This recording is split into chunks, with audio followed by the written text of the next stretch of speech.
జీవితాన్ని 4 భాగాలుగా విభజిస్తారు. ఒకటి బాల్యము, రెండవది యవ్వనము, మూడవది యవ్వన వయస్సు, నాలుగవది వృద్ధాప్యము. బాల్యంలో ఎవరు డెసిషన్స్ తీసుకుంటారు నాన్న? పేరెంట్స్. ఏ బట్టలు వేసుకోవాలి, ఏం తినాలి, ఏ స్కూల్లో చదువుకోవాలి, ఎలాగ వెళ్ళాలి, ఏవి కొనియాలి, నిర్ణయం వాళ్ళది, అమ్మ నాన్నది. యవ్వనానికి తర్వాత వస్తాను. మధ్య వయస్సులోకి వచ్చేలోపుగా పెళ్ళిళ్ళు అయిపోతాయి. ఇక్కడ కూర్చున్న వారందరిని అడగండి, మధ్య వయస్సులో పెళ్ళిళ్ళు అయిపోగానే ఎవరి నిర్ణయాలు ఎక్కువ తీసుకుంటారు తెలుసా? మీకు పెళ్ళిళ్ళు కానంలోకి మీకు తెలియదు. పెళ్ళైన వాళ్ళని అడగండి, భార్యలు ఎక్కువ నిర్ణయాలు తీసుకుంటారు. వాళ్ళు ఎక్కువ నిర్ణయాలు తీసుకుంటారు నాన్న. భర్తలు కొన్ని తీసుకుంటారు, కొన్ని ఇద్దరు కలిసి తీసుకుంటారు. వృద్ధాప్యంలో ఎవరు తీసుకుంటారు? వృద్ధాప్యంలో తల్లిదండ్రులు వృద్ధులైపోతారు. ఎవరు తీసుకుంటారు నాన్న? పిల్లలు తీసుకుంటారు. అమ్మ అక్క దగ్గర ఎన్ని నెలలు ఉండాలా, అన్న దగ్గర ఎన్ని నెలలు ఉండాలి, నాన్న చెల్లి దగ్గర ఎన్ని నెలలు ఉండాలి, తమ్ముని దగ్గర ఎన్ని నెలలు ఉండాలి పంచుకుంటారు. నిర్ణయము అమ్మ నాన్నది కాదు, పిల్లల నిర్ణయం. అందరికి కష్టమైపోయింది అనుకో, అన్న తమ్ముళ్ళు అక్క చెల్లెలకు అందరికీ కష్టమైంది అనుకో, అమ్మ నాన్న గురించి చూసుకోవడానికి ఇక ప్యాస్టేట్ కమిటీ పెట్టినట్టు ఫ్యామిలీ కమిటీ పెడతారు. ఇక అన్న అక్క చెల్లి తమ్ముడు అందరూ ఫ్యామిలీ కమిటీ పెట్టి ఒక నిర్ణయం చేసేస్తారు. ఏంటి అంటే, తీసుకుపోయి వృద్ధాశ్రమంలో పెడదాము. ఇష్టం లేని స్థలం, కోరుకోనటువంటి స్థలము. జీవితంలో అంతకంటే మరణించినాక కాదు, బ్రతికున్నప్పుడే నరకాన్ని చూపెట్టే నిర్ణయాలు తల్లిదండ్రులకు.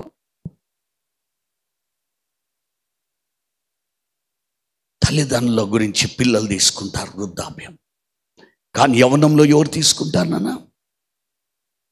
యవ్వనంలో, ఇప్పుడు యవ్వనానికి వద్దాం, మీరందరూ యవ్వనస్తులే. ఎవరు తీసుకుంటారు నాన్న? చాలా మౌనంగా షరీఫ్ కూర్చున్నారు మీరంతా. మీరు తీసుకుంటారు నాన్న. ఏ కోర్స్ చదవాలా, ఏ కాలేజీలో చదవాలా, ఏ బట్టలు వేసుకోవాలి, ఏ మోటార్ సైకిల్ కొనుక్కోవాలంటే ఎవరిది నిర్ణయము? నాన్న లేదు బిడ్డ, 1,50,000 విలువ చేసే బండి కొనుక్కోరా అని అంటే, లేదు నాయనా, కొనిస్తే రాయల్ ఎన్ఫీల్డ్ కొని, లేకపోతే లేదు. డబ్బులు ఎవరి నాన్న? అమ్మ నాన్నే. నిర్ణయం ఎవరిది? మీది. బట్టలు ఎవరు కొనిస్తే వేసుకుంటారు? చిన్నప్పుడు అమ్మ తెచ్చింది వేసుకొని కొండంత ఆనందంతో ఊరంతా తిరిగి చూపెడతాం, మా మమ్మీ తెచ్చింది, మా డాడీ కొనుక్కొచ్చిండు అని. ఇప్పుడు కొనుక్కొస్తే, నాన్న ఈ షర్ట్ ఎవరికి కావాలి నాన్న, వేసుకుంటే నువ్వేసుకో, నాకు కొనిస్తే రేస్ గుర్రం షర్ట్ కొని.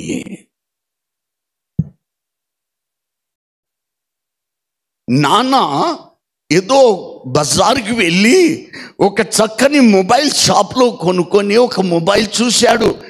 చూసి చాలా రంగురంగులుగా ఉన్నది.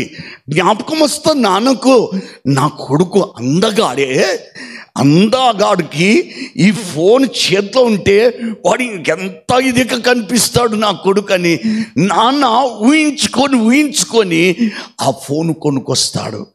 రాత్రి అయిపోయింది, నువ్వు మంచిగా తిరిగి గాలిలో అలసిపోయి పండుకుంటావు, దుప్పటి కప్పుకొని పండుకుంటావు.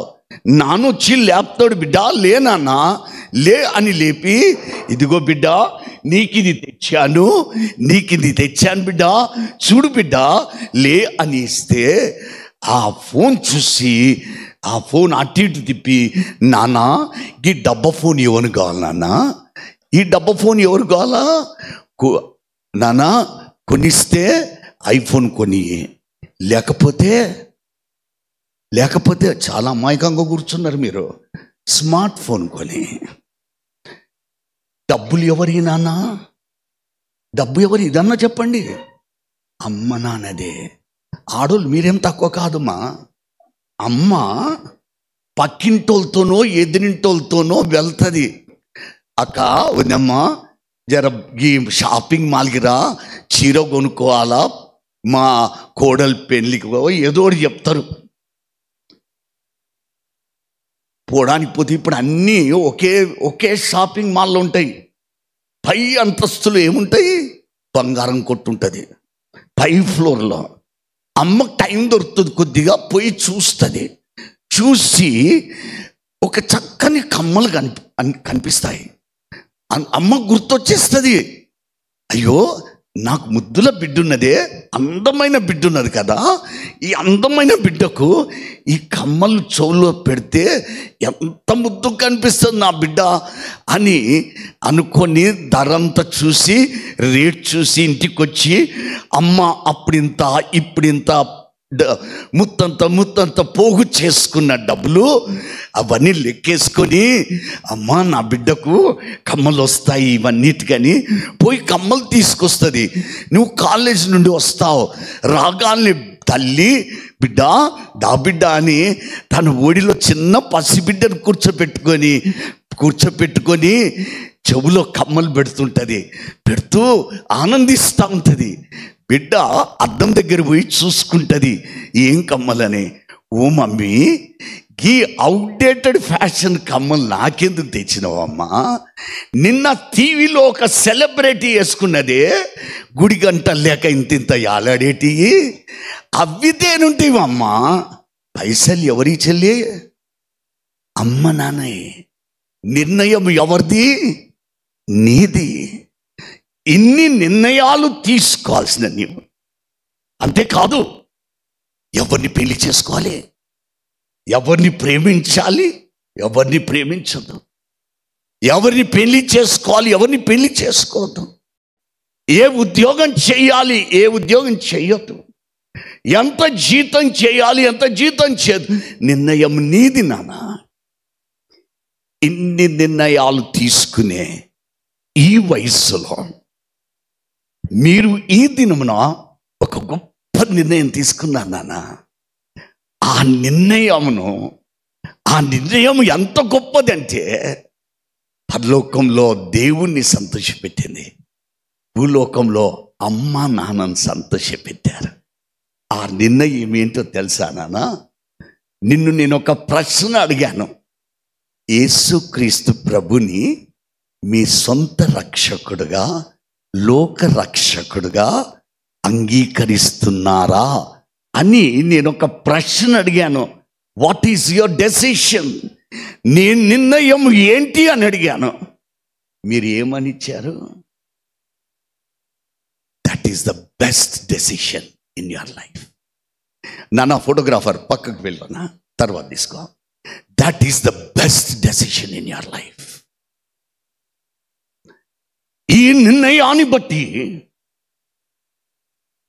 ఈ దినమున ఈ గుడిలో ఉన్న ప్రతి ఒక్కరు కూడా ఆనందిస్తారు. ప్రతి ఒక్కరూ నా మనసులో నేను హల్లెలూయా అనుకున్నాను.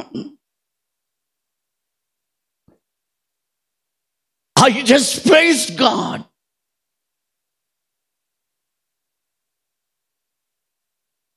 జీవితంలో ఈ యవ్వనంలో ఎవరెవరినో అంగీకరించాల్సిన నీ వయస్సులో ఎంతో మంది నన్ను ప్రేమించవా, నన్ను ఇష్టపడవా, నన్ను చేసుకోవా అని అడుగుతున్న ఈ వయస్సులో నాకు నా ప్రభునే నా రక్షకుడుగా అంగీకరిస్తున్నానని ఈ దినము నా ప్రభును అంగీకరించినందుకు, that's why I said hearty congratulations. ఎందుకు తల్లిదండ్రులు సంతోషపడ్డారు తెలుసా నాన్న? మీరు చిన్న పసికూనగా ఉన్నప్పుడు, పసిబిడ్డగా ఉన్నప్పుడు పుట్టగాల్నే మిమ్మల్ని సర్కస్కి తీసుకుపోలే, లేదా ఎగ్జిబిషన్ తీసుకొని పోలే, లేకపోతే సినిమా హాల్కి తీసుకుపోలే, లేకపోతే ఏదో క్లబ్కి తీసుకుపోలే, లేదా జలసాలు చేసే అలాంటి జలసాల స్థలానికి తీసుకొని పోలే. మిమ్మల్ని మొట్టమొదటిగా అమ్మ ఎక్కడికి తీసుకొచ్చింది తెలుసా? 9 నెలలు కడుపులో మోసి వేదనతో కని నిన్ను ఎక్కడికి మోసుకొచ్చింది తన ఒడిలో అంటే ఇక్కడికి తీసుకొచ్చింది అన్న. యేసే మందిరానికి తీసుకొచ్చింది. నాన్న ఇక్కడికి తీసుకొచ్చాడు బిడ్డ. తీసుకొచ్చి అప్పుడు దేవునితో ఒక ప్రమాణం చేశారు. ఈ దినం మీరు ఎలా ప్రమాణం చేశారో ఆ దినము అమ్మ ప్రమాణం చేసి నాన్న ప్రమాణం చేశారు. ఏమనంటే, దేవా, ఈ బిడ్డను యేసు నా రక్షకుడుగా ఒప్పుకునేటట్లు పెంచుతాము. నన్ను గుర్తుపెట్టుకోండి, అమ్మ నాన్న ఏం ప్రమాణం చేశారు తెలుసా? యేసయ్యతో, యేసయ్యా నా కొడుకు, నా బిడ్డ నిన్ను రక్షకుడుగా అంగీకరించుకునేటట్లు నేను పెంచుతాను. అమ్మ నాన్న ఎంత గొప్ప వాళ్ళనా! ఈ దినము నిర్ధారణ పొందే తల్లి తండ్రి ఉంటే దయచేసి లేచి నిలబడండి అమ్మా, సిగ్గుపడకండి. నిర్ధారణ తీసుకుంటున్న తల్లి తండ్రులు ఉంటే లేచి నిలబడండి.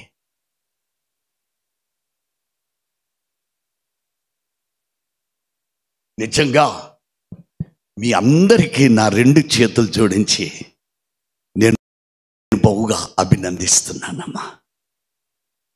మీరు దేవునితో ఒప్పందం చేసిన ఒప్పందాన్ని నెరవేర్చిన గొప్ప తల్లిదండ్రులు మీరు సామాన్యులు కాదు మాయా, మీరు సామాన్యులు కాదు.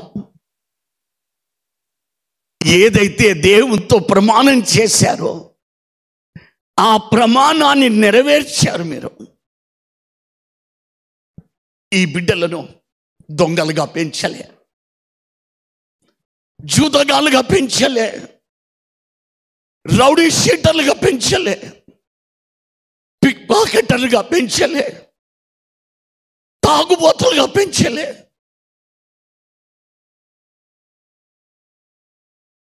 ఒక డ్రగ్ అడిక్ట్లుగా పెంచలే.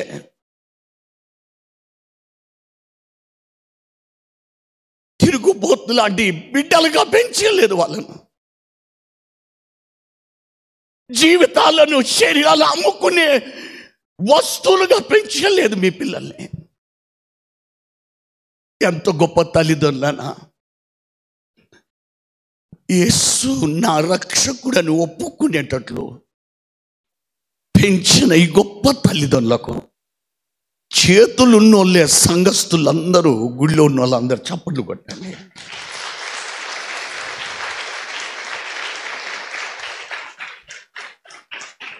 కూర్చోండి. ఈ దినము నిర్ధారణ పొందిన బిడ్డలారా,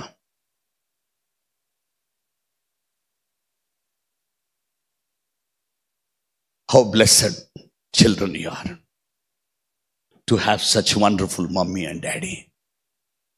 మీరు గుర్తించలేదు నాన్న, దేవుడు నీకింత మంచి తల్లిని తండ్రిని ఇచ్చారని. నీ అంత చదువుకోకపోయిండొచ్చు అమ్మ, నాన్న నీ అంత చదువుకోకపోయిండొచ్చు, నీ అంత అందగాడిగా కాకపోయిండొచ్చు నాన్న, అమ్మ నీ అంత అందమైంది కాకపోయిండొచ్చు, నీకున్న లోక జ్ఞానము వారికి లేకపోయిండొచ్చు, అమ్మ నాన్నకు ఏ జ్ఞానం లేకపోయినా బిడ్డ కొన్నిసార్లు అనుకుంటా, అమ్మా నీకేం తెలుసమ్మా ఈ లోకం గురించి, నువ్వు ఎట్టిదాను అమ్మా, నువ్వు ఎట్టిదాను, నీకు చెప్పినా నీకు అర్థం కాదమ్మా,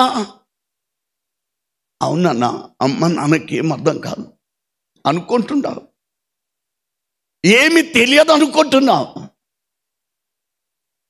ఏమి తెలియకపోయినా దేవునికి ఎంత మంచి అమ్మ నాన్నని ఇచ్చాడంటే,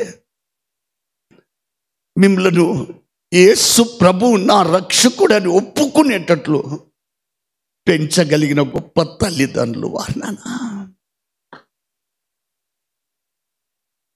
యేసు నా రక్షకుడని ఒప్పుకునేటట్లు పెంచిన తల్లిదండ్రులను దేవుడు నీకు ఇచ్చాడు నాన్న. You should thank God. నేను ఎప్పుడు చెప్తాను,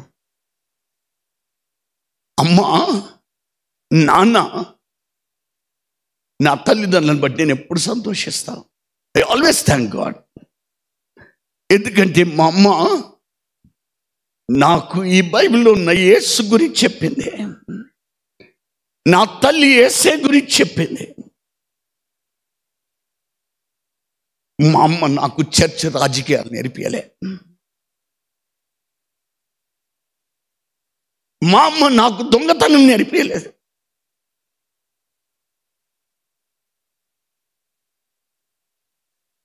దొంగ లెక్కలు రాయడం నేర్పియలే, మోసం చేయడం నేర్పియలే మా అమ్మ నాకు. మా అమ్మ నాకు యేసే గురించి నేర్పించింది. మా నాన్న నాకు యేసయ్యను చూపెట్టాడు, మా నాన్న నాకు యేసయ్యను చూపెట్టాడు. మా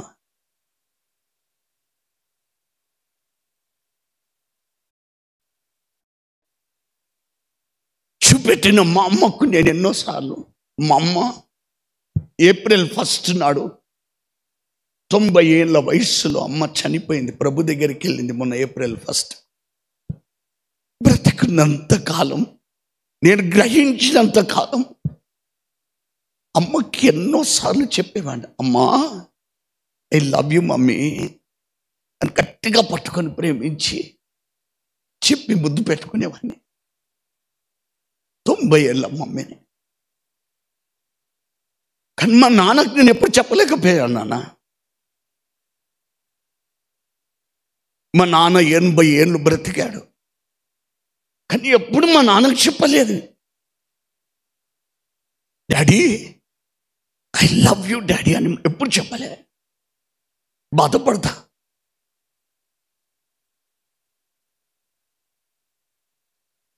నేను గ్రహించే లోపుగా ఇలా నేను మీకు చెప్పినట్టు నాకు ఎవరు చెప్పలేదు నాన్న.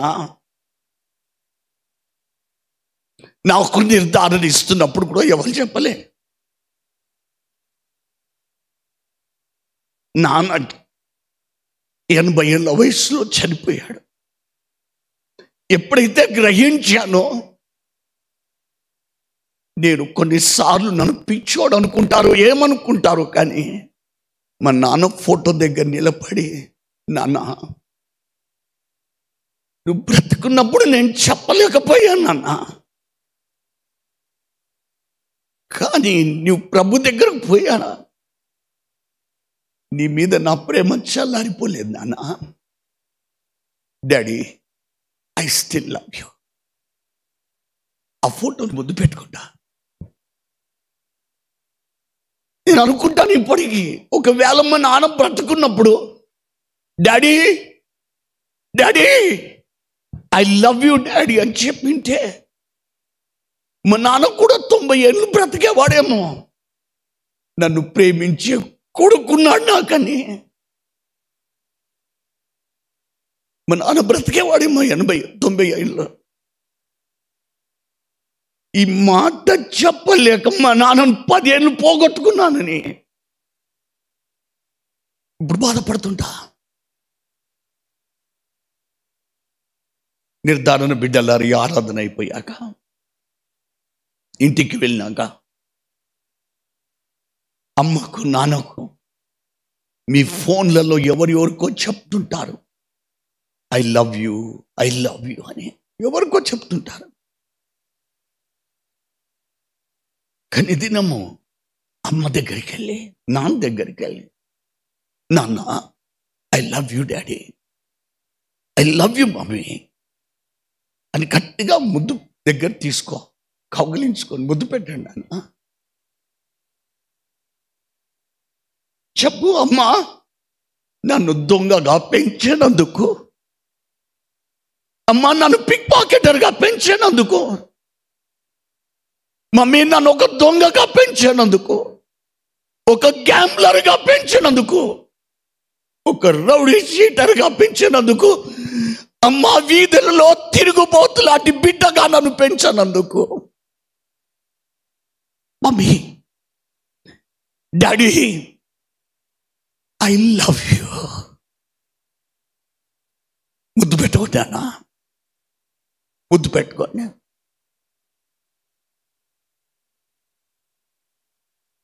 Do this after this service. What the Lord says is, వాక్యంలో ఒక మాట చెప్పి నేను ముగిస్తాం. ఎజెకియల్ 36వ అధ్యాయం, పాత నిబంధన గ్రంథం 26వ వచనంలో, ఎజెకియల్ 36వ అధ్యాయము 26వ వచనము, నూతన హృదయమును నేను మీకు ఇచ్చేదను. Thank you. నన్ను అక్కడికి చాలు. దేవుడు ఒకటి ఇస్తా అంటున్నాడు నాన్న. ఈ దినము నిర్ధారణ తీసుకున్న మీరు అనుకుంటుండొచ్చు, నా యవ్వన జీవితాన్ని, నేను అందగాడిని, ఎంతోమంది నిన్ను ఇష్టపడుతున్నాను, నీవు నాకు కావాలి, I want to be your friend, నువ్వు చాలా అందమైన దానివి, నేను నిన్ను ప్రేమిస్తున్నానని ఎంతోమంది నన్ను అడుగుతున్న ఈ వయస్సులో నేను యేసు ప్రభుకు నా జీవితాన్ని ఇచ్చాను. యేసయ్య నాకేమిస్తాడు? నేను ఒకవేళ నేను నా జీవితాన్ని ఒక గర్ల్ ఫ్రెండ్కి ఇస్తే, నా గర్ల్ ఫ్రెండ్ నాకేదో ఇస్తుంది. నా జీవితాన్ని ఒక బాయ్ ఫ్రెండ్కి ఇస్తే నన్ను ఫాస్ట్ ఫుడ్ సెంటర్ తీసుకుపోతాడు, బేకరీలకు తీసుకుపోతాడు, ఎన్నో జలసాల స్థలాలకు తీసుకొని పోతాడు. But Jesus, what will you give me? నాకు నువ్వేమి ఇస్తావు యేసయ్యా? నాకేమి ఇస్తావు? నాన్న, చిన్నప్పుడంటే మా అమ్మ 90 years అప్పుడు మా అమ్మతో నేను కూర్చొని మాట్లాడుతూ ఉంటాను. I SIT with her and I used to talk to her. ఏం మాట్లాడుకుంటామంటే, మా అమ్మ చిన్నప్పుడు నా చిలిపి చేష్టలు గుర్తు చేస్తూ నవ్విస్తుంటుంది. నేనంటే చిన్నప్పుడు మా అమ్మ, నేనే కాదు ఇక్కడ ఉన్న వాళ్ళు అందరం అదే బాపతి, అట్టనే గుర్తొస్తుంది మనకు. అమ్మ ఏదైనా పని చెప్పగానే వెంటనే నేను అడిగేవాడిని, అమ్మా ఈ పని చేస్తే నాకేమి ఇస్తావు? నాన్న అక్కడ పోయి ఆ వస్తువు కొనుక్కొని రా అంటే కొనుక్కొస్తే నాకేమి ఇస్తావు? అంతా నాది కోడిగుడ్ల వ్యాపారం టైప్లా. ఇది చేస్తే ఏమిస్తావు, అది చేస్తే ఏమిస్తావు? ఈ దినం మీరు కూడా అనుకుంటుండొచ్చు, యేసయ్యా నా జీవితం నీకు ఇచ్చాను కదా, నిన్ను నా రక్షకుడుగా ఒప్పుకున్నాను కదా, నా యవ్వన బ్రతుకు నీకు ఇచ్చుకున్నాను కదా, నాకేమిస్తావు యేసయ్యా? ప్రభు అంటాడు, నీకు ఇచ్చేదను. యేసయ్య ఇచ్చేది ఎవరు ఇవ్వలేరు నాన్న. యేసయ్య ఇచ్చేది నేనంటాను, నీ గర్ల్ ఫ్రెండ్ కూడా ఇవ్వలేదు. యేసయ్య ఏదైతే ఇస్తానంటున్నాడో ఈ దినమున, ఈ నిర్ధారణలో నీ బాయ్ ఫ్రెండ్ కూడా ఇవ్వలేడు నాన్న. చివరికి నిన్ను 9 మాసాలు మోసి కని నిన్ను తన రక్తాన్ని పాలుగా చేసి పెంచిన అమ్మ కూడా ఇవ్వలేదు నాన్న. కొనుక్కోలేవు. ఈ భారతదేశంలో అతి ధనికుడైన అంబానీ కూడా నీకు ఇవ్వలేడు నాన్న. ఎవ్వరు ఇవ్వలేరు. ఎవ్వరు ఇవ్వలేంది యేసయ్య నీకు ఇస్తాడనా? ఆయన ఇచ్చేది నీకు పనికిరాంది ఇవ్వడం, అది నీకు ఆశీర్వాదకరమైనది ఇస్తాడు.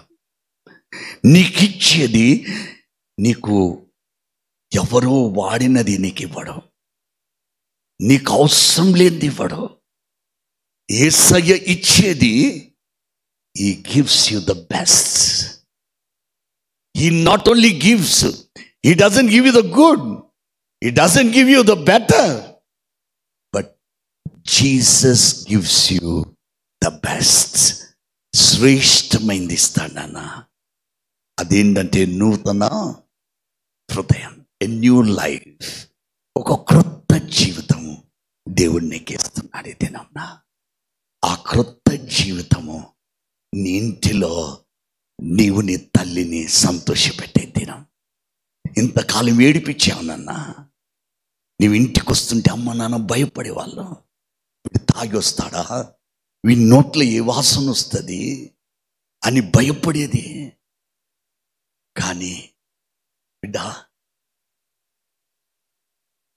ఈ దినం నుండి నీవు ఇంటికి వస్తున్నావంటే అమ్మ తలుపు దగ్గరుండి నా కొడుకు వస్తున్నాడని సంతోషంగా నిన్ను ఎదుర్కొనే ఒక నూతన కొడుకుగా, నూతన బిడ్డగా నీవు జీవించుటకు దేవుడు నిన్ను ఆశీర్వదిస్తున్నాడు నాన్న.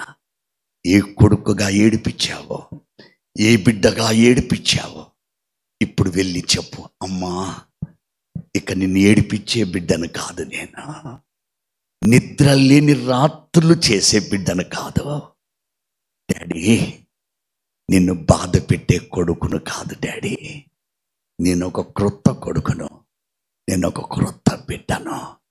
అలాంటి నూతన జీవితం దేవుడు మీకు దయచేసి మీరెల్లప్పుడూ ఒక సాక్షి బిడ్డలుగా బ్రతుకుటకు దేవుడు కృప దయచేయును గాక. ఆమేన్.